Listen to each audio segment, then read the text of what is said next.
Lepo pozdravljeni.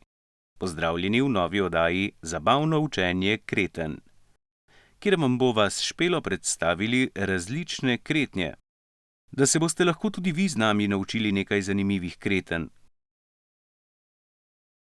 Kot vemo, je znakovni jezik materni jezik gluhih in njihov jezik sporazumevanja.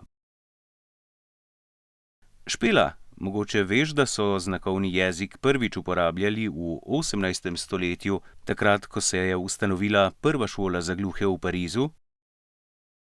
Kasneje smo jo dobili tudi v Sloveniji. V vsaki državi uporabljajo drugačen znakovni jezik in narečja. Prstna abeceda se lahko uporablja z znakovnim jezikom. Znakovni jezik je pri gluhih jezik sporazumevanja. Znakovni jezik gluhih temelji na uporabi rok, mimike obraza, oči in ustnic ter gibanju telesa.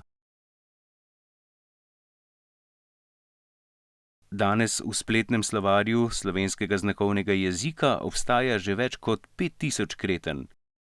A ne uporabljamo vseh. Za začetek se bomo naučili abecedo.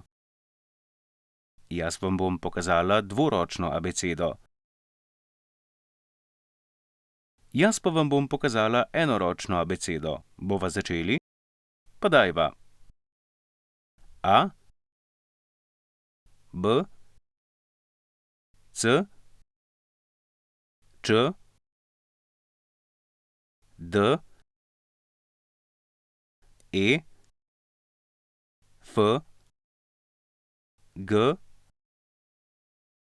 H, I, J, K, L, M, N, O, P,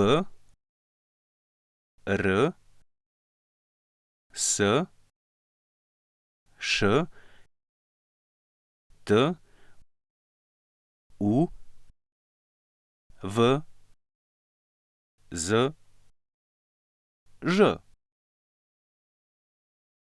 Ste si zapomnili? Z znaki abecede lahko črkujete imena, predmete, kraje. Špela, pokaživa vsaj en primer, povejva svoje ime. Ime mi je Špela. Še z dvoročno pokaži. Špela. Meni pa Valerija z enoročno abecedo. Z dvoročno je tako. Valerija. To bo za danes vse. Se vidimo spet prihodnjič, ko bova pokazali števila. Nasvidenje.